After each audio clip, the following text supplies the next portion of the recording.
Record. Now, where is the code? Not this one. Simple linear regression. Not this one. It's this one. Okay. So, where is? Hmm. So let's start. Now, in any of the machine learning models, you have to include NumPy and Pandas. These two libraries are the bare bone of the any machine learning model. There are rarely any moment when you don't have to use NumPy and Pandas. If you're gonna do the data pre-processing, NumPy and Pandas are the thing that you need all the time. So it's an automatic thing that if you're working in it with any machine learning model, you have to write NumPy and Pandas. So NumPy and Pandas, Matplotlib PLT, because we want to plot some graphs. So we're using Matplotlib also, and we are gonna use some Seaborn also. Now, here comes the main model, the main library with which we make our project, our ML projects. So the library name is sklearn. sklearn has all the machine learning models inbuilt in it. Like you just have to call the function, and all the mathematics that's behind that particular function, that particular ML model, it will bring it to you. Just have to use their objects and pass in the data, and it will give you the result. You do not have to code anything by your hand. The thing that I explained to you yesterday about machine, about linear regression, about all the mathematics that is behind it, you do not have to write anything, not even a single line. You just have to call their functions. So from sklearn dot linear model, so this is your package. You import the linear regression model. That's it. You just have to import it. Now sklearn dot model selection has train test split. This is a function with which we just, out of all the data that you have, you want to check your model, that how accurate your model is. So for that, what we do is, okay, the question. Can you just please repeat the things? Okay, sure. We'll zoom up. So things that I've explained to you yesterday about all the mathematics, about linear regression, you do not have to do even a single bit.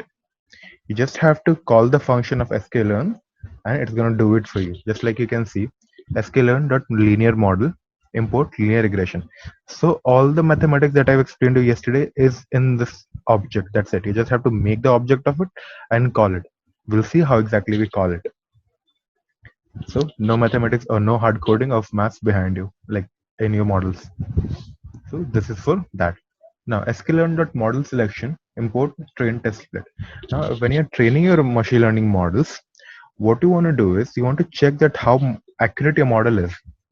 So then what we do is the whole data set that you have for the training, we split it into a training data set and a testing data set. We train our model on the training data set, and then we try to predict the answer of the testing data set. And then we check, because within the testing data set, you know the answers, but you're trying to guess the answers from the machine. And then you'll see how much accurate your model is. So that's what we do in train test split. We'll see how exactly we use the train test split also. Okay, so these two lines are for that. Now from sklearn import metrics. Now to get your accuracy, there are different algorithms, different objects like R square, confusion matrix, accuracy score, prediction, recall, everything is there. We'll see one or two of them, in which most common is the accuracy score. So we'll see how exactly we get the accuracy score. Accuracy score is nothing but out of 100%, how much percentage is your machine is accurate. 95%, 96%. How much percentage is your model is accurate? Okay. Now, and matplotlib inline, I've explained you why matplotlib inline is used. Not to make a pop-up of a graph. You want the graph to be in your Jupyter notebook only, not a pop-up. That's why I use Matplotlib. This one is basically for Jupyter only. If you're using something else, then you do not need Matplotlib in like cool. Now what we're gonna do? We're gonna import the data set. So pd.read CSV, we import the CSV file into this data set. Now if you see this data set, you can see it has something like this. Now the data set is really big. It has 11 lakh 90,000 1 lakh 19,040 rows. So it's a fairly big data set and 31 columns. So you can see all the 31 columns are here. Now, because we are doing a simple linear regression, so we are not gonna consider all the points. We're gonna consider only 2 points. Now, what we are gonna consider? We're gonna consider the maximum temperature and the minimum temperature. So this particular weather CSV data set, for a single day, it's giving you the estimated time, the precipitation, wind gust speed, maximum temperature of the day, minimum temperature of the day, mean temperature, and so many things follow. What we're going to only use in the minimum temperature and the maximum temperature. Now you can think, for a single day, the more the minimum temperature is, the more the maximum temperature is. It means on a single day, if the maximum temperature is hitting something like 40 degrees, it's highly like even the minimum temperature is not going to be so low. It's the minimum temperature is going to be somewhere around 20 degrees. And if it's a cold day, the minimum temperature will go really down. The maximum temperature will not go that much up. So it's a linear relation that how if the maximum temperature is high, even the minimum temperature is going to be on the higher scale. So this is the linear regression. We'll see what exact relation it will be. Now, there is one object where if you want to see what is the size of your object or the shape, you can just write dataset.shape. The dot shape is a function which gives you the number of rows and the number of columns of your dataset. So we can see it has 1,19,040 rows and 31 columns. Now dataset.describe. Again, this is a NumPy function. Dataset.describe gives you for each and every continuous graph, for the continuous columns, it's gonna give you the count, mean, standard deviation, minimum, 25th, 50, and 75th percentile, not percentage. Remember, percentile and the max value. Again, dataset.describe takes all the continuous value data and finds the count, mean, standard deviation, minimum, maximum, 25th, 15th, 75th percentile of the continuous data. Only the continuous data, not for the categorical. Now you can see there are some categorical data for which it's written NaN. It stands for not a number. So you can see for that there is NaN, because if it is a categorical data like season, the season can be like one of the 6, spring, summer, autumn, something like that. So for that you cannot find, there's no possibility of you finding the standard deviation minimum or 25th percentile or something like that for any columns like that. So it's only works on continuous data. Cool. Now what I've said you that we're going to only work on minimum temperature and maximum temperature. So what we're going to consider, we're going to plot the graph of minimum temperature and maximum temperature. So what we use, dataset.plot minimum temperature as x, y is maximum temperature, and style is O. So for all the points, we just use the marker as O. Now the title has been given as minimum temperature versus maximum temperature, x label as minimum temperature, y label as maximum temperature, and just show the graph. So you can see this is the minimum temperature versus maximum temperature graph. You can see this is a linear relation. You have your outliers. You can see these are the outliers which are not in the cluster that you like most of the points are. So this is a valid data set that you have them outliers. You have a lot of data. So you can see for all the values, if the minimum temperature is high, even the maximum temperature is high. You can see for a single day, if the minimum temperature is 0, the maximum temperature can be 0. It can be like 20 something or something like that. If the minimum temperature is, even if the max temperature is 30, sorry, the minimum temperature is 30, the maximum temperature is going till 40. If the minimum temperature is minus 30, the maximum temperature is going to minus 20. So it's a linear relation. Now, what we're gonna do? We're gonna distribute our data into x and y. In the previous example, in the previous yesterday, I've explained you what was x, your independent value, the value that you can change, and y is a dependent value. So what we're gonna do? We're gonna train your model on the minimum temperature and try to guess the maximum temperature by the machine. It means we are making minimum temperature as the x value, as the independent value, and y as the dependent value, which is going to be the maximum temperature. So we've made an object x, and what we give x dot dataset of minimum temperature dot values. Now dot values, again a numpy function. Dot value is just gonna take this graph, like if you'll apply this dataset dot minimum temperature, so it's going to return you this column. Now I want this column, but not as a data frame. I want this column as a numpy array. So we use the function dot values. So it's just going to return you this whole column, but as a numpy array. So you can see x is equal to dataset of minimum temperature dot values. So you get a array of all the values in the minimum temperature range. Sorry, this one. You can see 21.222, 21.667. So the same value, 21.222, 21.667, all the values. Cool. So for x, we need the minimum temperature, which is going to be your independent value, and y, it's going to be your maximum temperature, which is going to be your dependent value, because we are going to make the eventually we're going to make the line y is equal to mx plus c. So we're going to do the x and y thing. Now dataset dot minimum temperature dot values, y is dataset dot maximum temperature dot values. Now there's one more function which is known as reshape. What exactly happens in reshape is there's one problem with the object of linear regression is the object of linear regression accepts a two-dimensional array. So let me just run the whole code so that you can understand. It's going to take a bit of time, so bear with me. That is what I'm explaining. So the linear regression graph, the linear regression function takes a 2D data, but when you when you use dot values, it's just gonna make your data a 1D data. So that's a problem. You have to make your data a 2D data. How do we do that? So we'll see.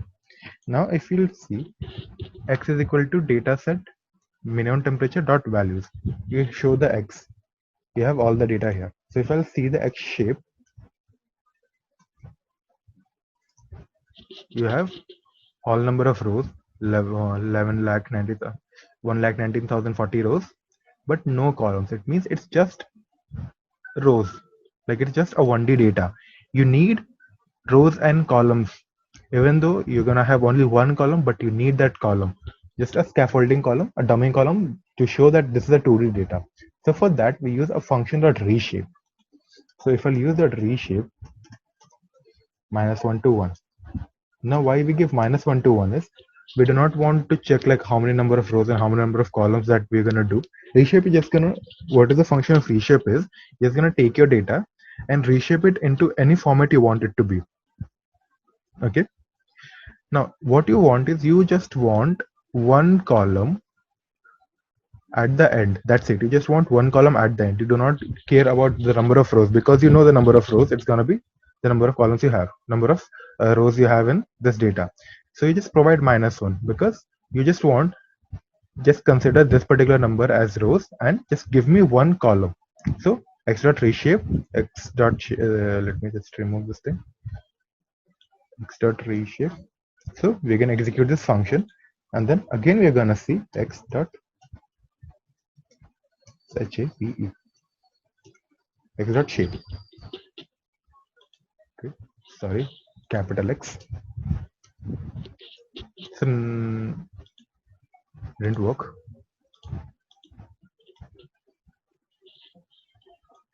Sorry, not here. The values dot reshape is gonna be -1, 1. So now you can see you exactly have the same thing, all number of rows, but now you have one column. Previously, you just have a 1D data with all the columns, with all the data. Now you have a 2D data with a single column. It's exactly the previous example, but now it's been specified like this that you have one column, and you need this to give pass your data to the linear regression model. So that's why we use the reshape function. So now we use the dataset dot minimum temperature dot values dot reshape for x, dataset dot maximum temperature dot values dot reshape for y. Now you have the x value and the y value. Now you can see if you print x, you have the same value, but now it's a data set of one column. Previously it was a whole row of arrays. That's it. Now nothing different than that. You just have you'll have the same data which was there. So I'll just include this lines also. Now we'll come with the train test split. So I've explained you what happens in train test split is you give the data and split your whole data set, like all data that you have, this much of data, and you're gonna split it into training part and testing part. The training part, you'll use that part of data to train your model, and you'll just have a small amount of data just to test upon to see that how accurate your model is becoming, how accurate your model became. Now what we're gonna do is where the line here. Now we're gonna use the train test split. It takes 4 inputs, like it takes more than 4 inputs, but the minimum is 4.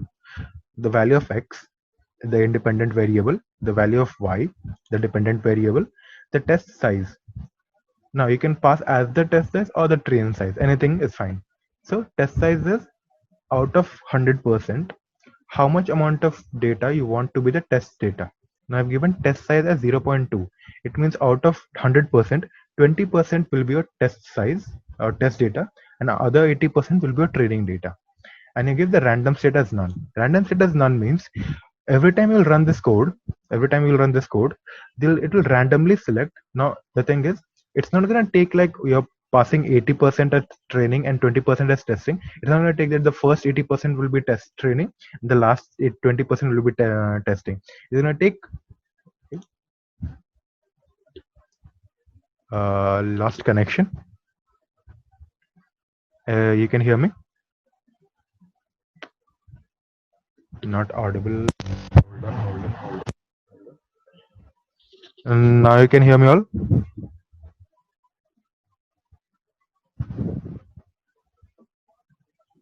Okay, what was the last thing that I've said? I'll just explain the whole train test thing again. So you're gonna use a train test split. Please repeat from the training part. I'll explain the whole train test only. So why we use a train test split is to split your data into training part and testing part. So train test split takes 4 inputs: x, y, test size. You can either give the test size or the train size, and random state. So x is a dependent variable, y is the independent variable.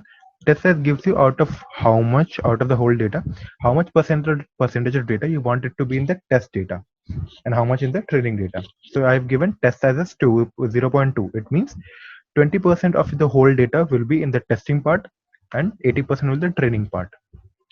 So, and you give random state as none. Random state as none means out of your all data, it's not going to take the first 80% as a training and the last 20 as testing. It doesn't do that. It's going to take random values from the whole data set and randomly select 80% as a training and randomly select 20% as a testing. So if you set random set as none, each and every time you'll run this code, you'll get different values of training data and testing data. So if I'll just run this line, you can see if I'm printing the X-train and Y-train, I'll tell you what exactly is X-train and Y-train. Every time you'll run this line, you'll get different values. You can see every time you're getting different values. So now train test split gives you 4 values: X training, X testing, Y training, and Y testing. So X train and Y train is the subset of the X and Y which you're gonna use for training. Now X train and X test are exactly the subset of X only. That's it. It's nothing else. It's been splitted into training data and testing data. Now xtrain has their answers saved in ytrain.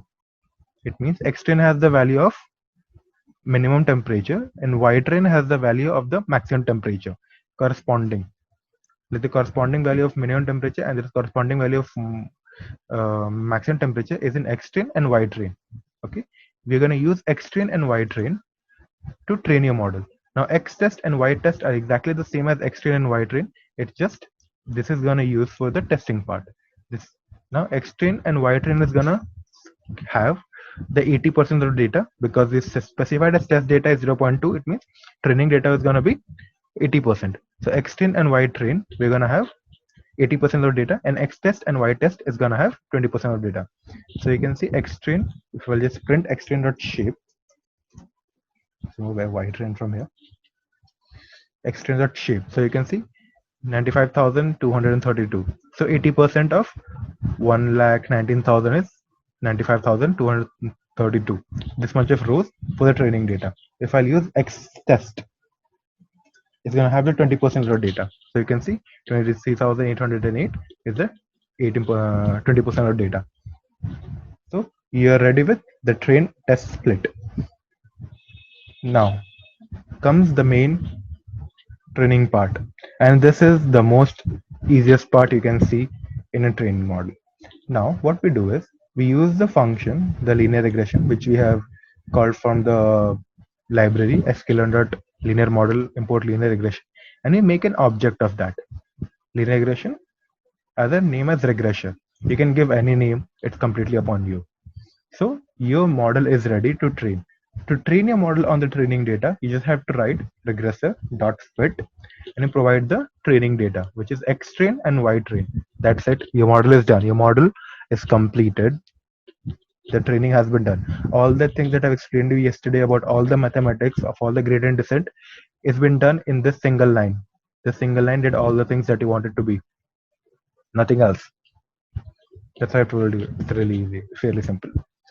Now, the regression line is just what? Y is equal to mx plus c. Because at the end, what we want the value of m and c.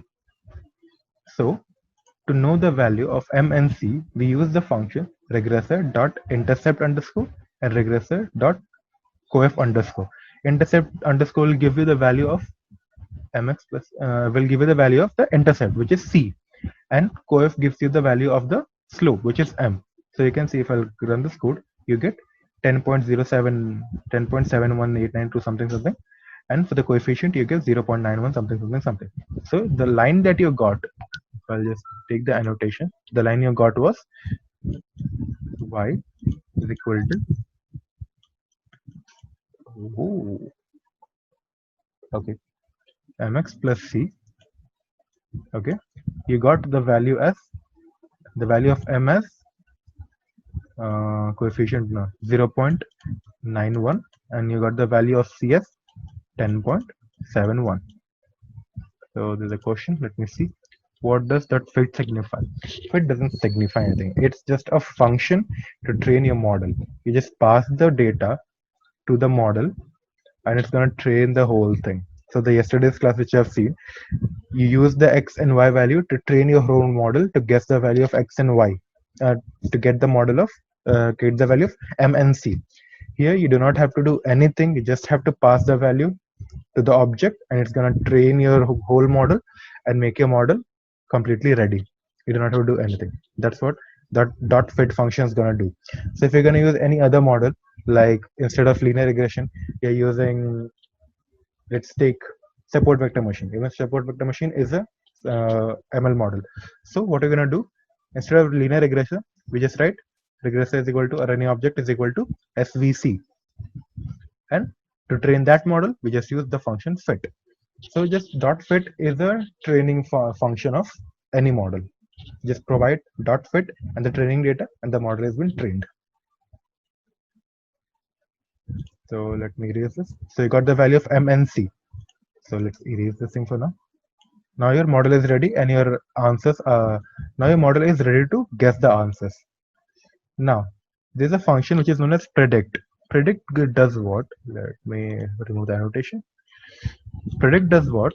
You provide the value and predict is gonna give the predictions on the basis of how well it's trained. Now your model has been ready. You're providing the value of X test. Okay.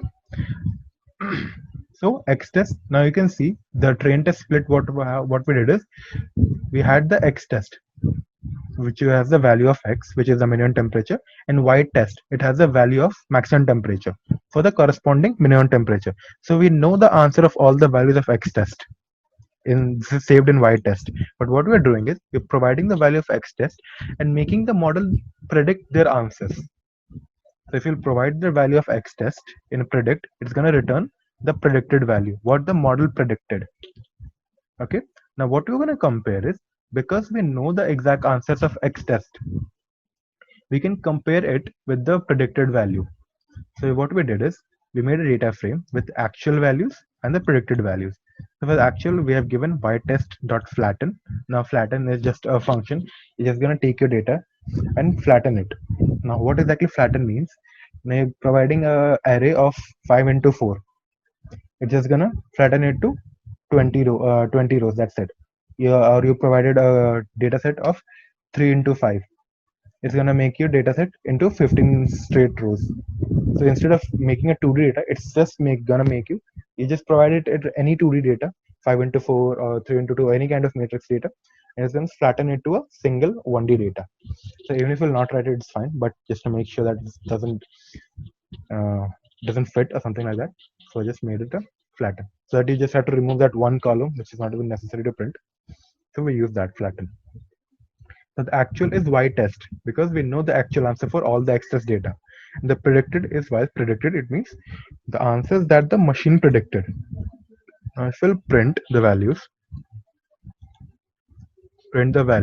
we can see for the first input of X test, the actual was 29.44 and the predicted was 29.07. You can see they're like not so far away from each other. The actual is 32 for the second input of X test. Now if we just see what exactly was X test, like just give me one, like X test. Okay, capital X. So these are the X test data. So for the first value, which is minus 6.111, the actual answer of maximum was 29.44, but the model predicted is 29.07. For the second output, the X test value is 23 degrees, and the actual of the maximum was 32. The model predicted was 32.6. So this is what the actual and predicted. You can see they are like very close to each other. Some of them are completely like a bit far, but it's fine. Now what we did is we plotted the graph. How exactly plotted the graph? We made an object. We just took, because we have 23,808 rows. So we took the first 25 columns and we're gonna print the graph. How we're gonna print the graph? We made a grid providing, it's gonna take the df.head, which is these two, actual and predicted one. Again, we're gonna take the first 25 graph. We took the first 25 graph, we plotted using the bar graph, using the fixed size of 16 into 10, just to make it look big. If you're not gonna pass it, it's fine, nothing happens. You're just gonna make it a bit smaller, which is not easy to understand, and fine. Now plt.grid does what? It provides you the grid lines. As you can see behind this graph, there are grid lines for your references.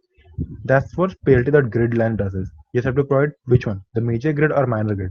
Now major grid is the big graph like 20, 30, or the exact axis that you provided. If you write minor, it's gonna make small grid lines between the between the bars also, like 21, 22, 23. It will like that. Now line style is dot dot, so all the points are like a dot dot line. Line width is 0.5 and the color is green. If I'll remove this particular line, nothing's gonna change. Okay, df is not defined. Let me just run this code. Sorry. Oh, sorry, I haven't run the whole code again. Okay, hold on.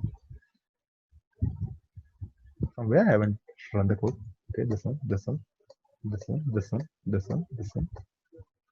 So again, if I remove the line, the graph is going to be completely same, but the only thing that is changed that you don't have the grid lines. So it's better to have the grid lines for better understanding. So the grid lines are there. Now you can see the blue color is the actual answer and the yellow was the predicted one. You can see for all the values of x, blues and x are somewhat similar, like very close to each other, because it's a regression answer. The answer can be from 0 to infinity, so they're quite close to each other. Some of them are like far apart. That's possible. You cannot always have a high answer, like accurate answer. So you can see they're very good predictions. Now we want to plot that graph, like what was the best line that we got. What we did is we made a scatter plot of x test and y test. So you can see all the points which are x test and y test, which is in the color gray. Now we plotted for x test what is a y predicted value. So because we're using the y is equal to mx plus c line. So if we plot this graph, plt.plot x test and y predict, you'll get exact straight line, because y is equal to mx plus c is a straight line. So you'll get exact straight line, not the rounded plots. So x test and y predict we specified, and we provide the color as red and the line is as 2. So this is your line. Now what is it is? For this all points, this is our best fit line that we made from our model. Now you can see this not like it's not passing through all the points, but again, like yesterday, it tries to minimize the error or minimize the cost function. That this is the best fit line that you can predict. So any values for, like you can see, for the minimum temperature as 10, the exact value can be somewhere here, somewhere anywhere here, and the predicted value will be on that particular line. That's what it is. Now for the find the accuracy of regression line, because you cannot exactly compare regression line like equal or not, because regression is from 0 to infinity. It's not going to take the exact answer. Like you cannot, if you just start checking how accurate your answer is. So you can see 30 and 32, they're not exactly equal. So if I'll go to find the score, like how accurate they are, it's going to give you always going to give you 0%, because they cannot be completely accurate. They're 29, 31. They're like close to each other, but they're not actually accurate. They're completely similar. So for that, what we do is we find some error. Now there are different kinds of error. There are mean absolute error, there are mean squared error, there are root mean squared error. So we'll see what exactly is mean absolute error. So what is mean absolute error is, we'll take all the values, we'll find out the distance, like difference between the actual answer and the predicted answer. Okay, that's the difference, the actual and the predicted, and we're just gonna divide it by like actual value and predicted value for this one, and we add the actual and predicted difference for this one, like for all the values, and just gonna divide it with the number of elements that we have. It's gonna give you mean absolute error. I guess you have understood. Like let me just write it again to better understand. Like this one is a mean answer, like actual answer minus the what one you predicted. Okay, so this is gonna give you the difference. Like for first object, let me remove this line. For the first answer, actual was -3, predicted was 5. So difference will be 5, 6, 7. So predicted will be 7. For the first is 7, second is 30, 32. So second will be 2. So it's going to do 30 plus 7 plus 2 plus difference of 6, 12, 6. So plus 6. So it's going to add it with all the values. So what it's doing, it's just going to doing the summation of all the values, and again going to divide it with the number of values which you have, which is the number of values which is you have. This is your mean absolute error. Understood? Now just erase it. This is your mean absolute error. If we'll come down, this is your mean absolute error. Now this mean squared error. The smallest thing that you can change there is, instead of just adding the differences, you just before adding, you're just squaring the differences. Like the example, if I'll try it again, in the previous example, let me just go down, y minus y bar, and you're doing the summations. What we're doing is, and now we are just squaring the differences and then adding it and doing the same thing again, like divided by n. That's it. That's mean squared error. Now the third one is root mean squared error. What we're doing is we're just putting a root over it. These three are the matrices to find out how accurate a model is for regression, only for regression, nothing else. So you can see everything is giving some values. The mean absolute error is 3 point something, mean squared error is 17 point something, mean root mean squared is 4 point something. They all have their own scaling. So now, if your model is accurate, it is gonna be close to zero because there are errors. So the more your model is close to zero, the more your model's error is close to zero, the more accurate your model is. So even accurate, like accuracy of 3, like error of 3, it's acceptable. It's not really good, but it is acceptable. So this is what a code of linear regression looks like. It's fairly simple. Like, okay, this is the first code that you have seen, so it can be like kind of overwhelming. But the only thing that you have to focus on is, okay, you have to focus on everything. The only thing you have to focus on is the train test split to train your test data, and these two lines. All the functions that you perform is gonna have these two lines to make the object and to fit it. Your model has been ready. So if I just show you one or two code again, if I'll show multiple linear regression, again you're gonna have the same thing. If I'll show you any random model, like let's go for support vector machines, again you're gonna have model.fit. So it's gonna be always be there. So this is what linear regression is. So there's less than 1 minute. So I'll forward this particular Jupyter notebook. Try to run it again on your own. I'll forward the dataset also. If you have any doubt, you can just text me on the group. I'll happily answer. And tomorrow on the same time, we'll have one more class for the logistic regression, and that will be your last class. And if you have any doubts for the previous class, I'll explain it in that class also, the other class also. Okay, then bye bye. Go through this code for sure, and any doubts, ask in the group. Okay, then let me stop the share.